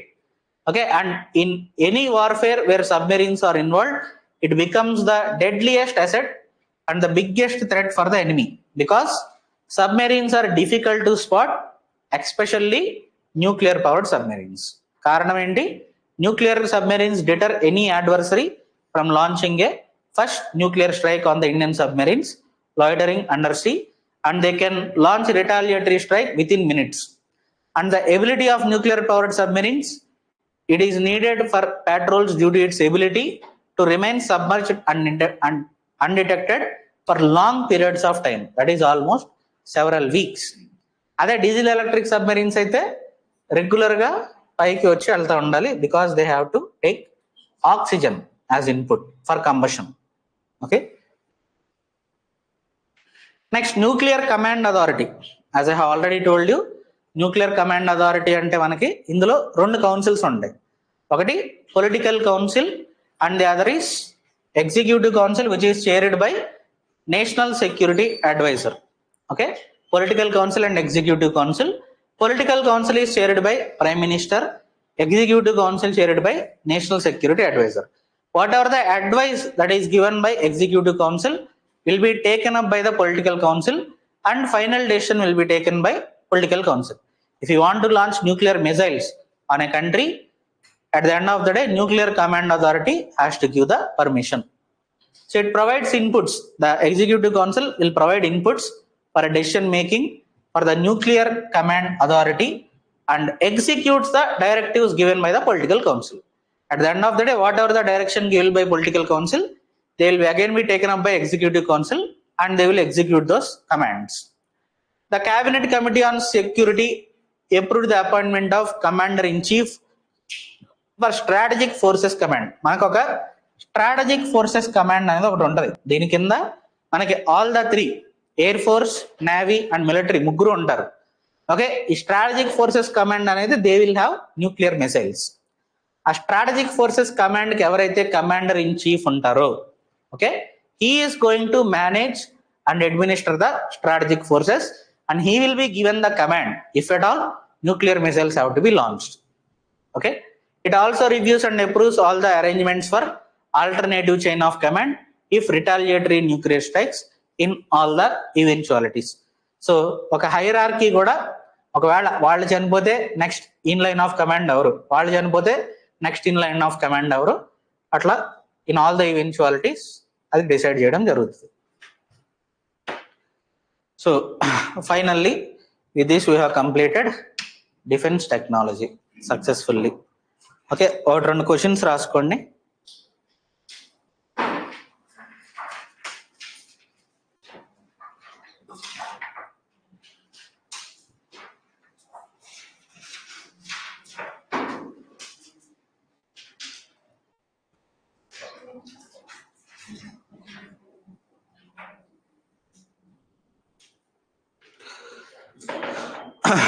Right. First question. In the recent times, there are talks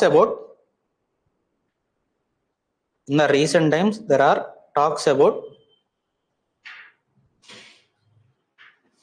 changing our no first use policy doctrine. Changing our no first use policy doctrine in the political circles.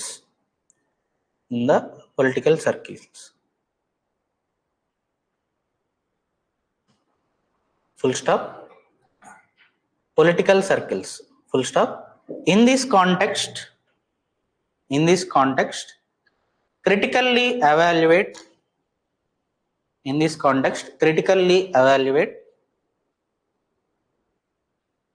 the policy of no first use. Critically evaluate the policy of no first use followed by India.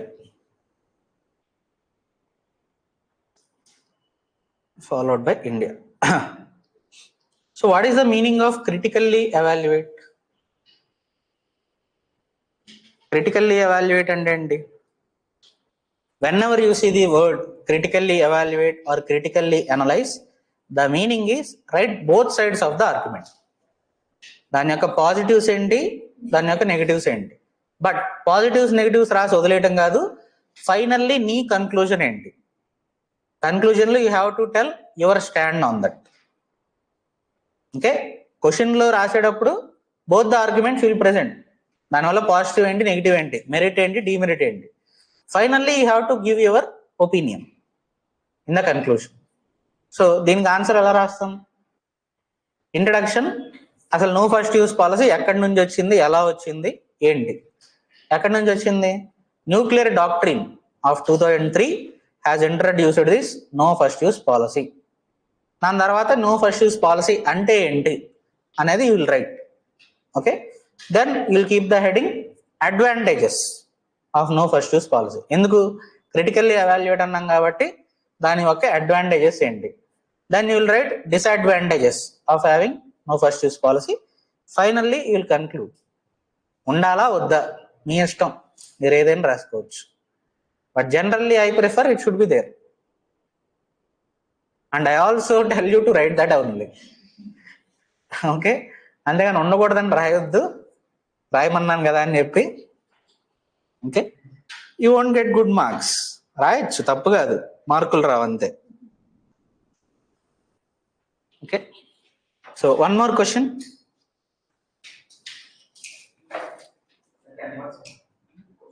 10 marks. 10 marks, 150 words. మనకి 2018 కన్నా ముందు ఇంకో type of questions కూడా ఉండేవి. 12.5 marks. మొత్తం paper అంతా 12.5 marks ఉండేది. But ఈ మధ్యకాలంలో అడగట్లేదు. Right now we have only 10 and 15. And కొత్త ట్రెండ్ ఒకటి ఫాలో అవుతుంది యూపీఎస్సీ, రీసెంట్ ఎమర్జింగ్ ట్రెండ్ అనమాట. నార్మల్గా ఏంటి, 10 మార్క్స్ క్వశ్చన్ అంటే ఓన్లీ ఒక పార్ట్ ఆఫ్ ద క్వశ్చన్ ఇవ్వాలి, 15 మార్క్ క్వశ్చన్ అంటే 2 parts ఆఫ్ ద క్వశ్చన్ ఇవ్వాలి. బట్ విచిత్రంగా 10 మార్క్స్కి 2-3 పార్కులు అడుగుతున్నారు. 150 wordsకి వాళ్ళు అడిగే క్వశ్చన్కి ఆన్సర్ రాయడం ఇంపాసిబుల్. అట్లాంటి క్వశ్చన్స్ 10 మార్క్స్ అడుగుతున్నారు. అసలు మనకి కంటెంటే దొరకని క్వశ్చన్లు తీసుకెళ్లి 15 మార్క్స్లో అడుగుతున్నారు. గట్టిగా 4-5 పాయింట్ల కంటే మనకి కంటెంట్ దొరకదు. అలాంటి questions are being asked for 15 marks. That is a recent trend. Like for example, international maritime organisation అనేది ఒకటి ఉంది. దాని గురించి మనం ఎప్పుడన్నా న్యూస్లోనో లేకపోతే కరెంట్ అఫైర్స్లోనో ఏదో మ్యాగజైన్స్లో చదువుతాం. చదివినప్పుడు మరీ ఎక్కువ తెలుసుకోం దాని గురించి. మా అయితే 4-5 పాయింట్లు గుర్తుంటాయి. దాని గురించి 15 మార్క్స్ క్వశ్చన్ అడిగాడు. అదే 10 మార్క్స్ క్వశ్చన్లో పాలిటీ ఒకటి అడిగాడు. What is the role of the speaker in the particularly state legislative assemblies, and what are the recent controversies related to that, and what is the role of speaker especially with respect to anti-defection law. ఇట్లా 2-3 పార్ట్ల క్వశ్చన్లు అడిగాడు. That too for 10 marks. Okay, critically evaluate his role when it comes to anti-defection law. ఇట్లా అడిగాడు question. అంటే ఒకటే క్వశ్చన్లో మనకు 4-5 పార్ట్స్ ఉన్నాయి. But it is a 10 marks question. దాంట్లో మనం కరెంట్ అఫైర్ ఆస్పెక్ట్ రాయాలి, రోల్స్ రాయాలి, యాంటీ డిఫెక్షన్ లాలో క్రిటికల్ ఎవాల్యుయేషన్ రాయాలి, రీసెంట్ ఇన్సిడెంట్స్ ఎగ్జాంపుల్స్ రాయాలి, అన్నీ రాయాలి. పేపర్లు ఉండవు, 2 రాయాలన్న ఆప్షన్ లేదు, 2 పేపర్లు. ఒకవేళ మీది కొంచెం handwriting, big handwriting అయితే 150 కన్నా అసలు రాయలేము. ఓకే, యూపీఎస్సీ పేపర్స్ మనకి మన A4 షీట్స్ లాగా ఉండవు, కొంచెం చిన్న సైజు ఉంటాయి. విడ్త్ కొంచెం ఎక్కువ ఉంటుంది, బట్ సైజ్ కొంచెం తక్కువ ఉంటుంది బుక్లెట్. ఓకే, సో ఇంకో question.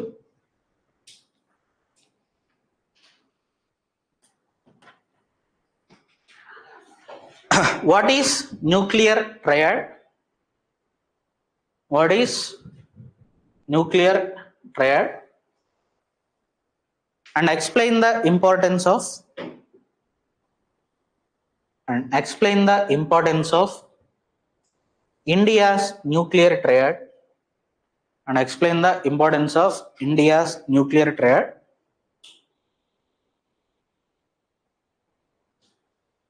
Highlighting the role of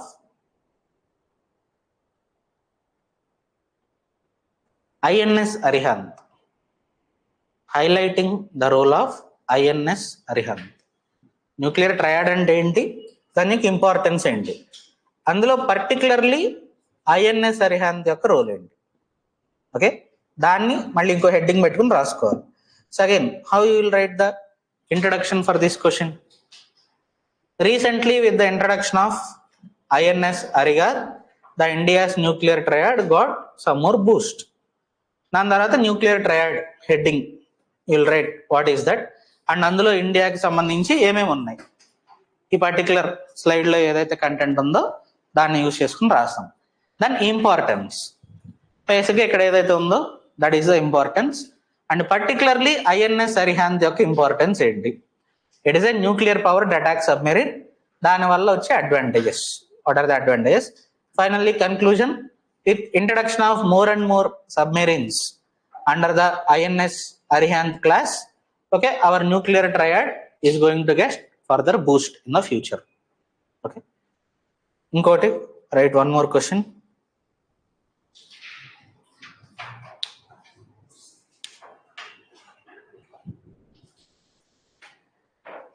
Explain the strategic importance. Explain the strategic importance of developing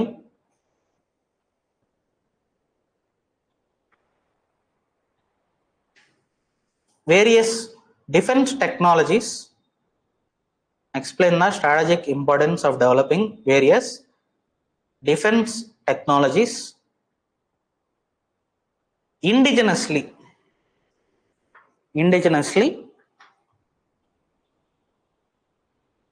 for our defense program.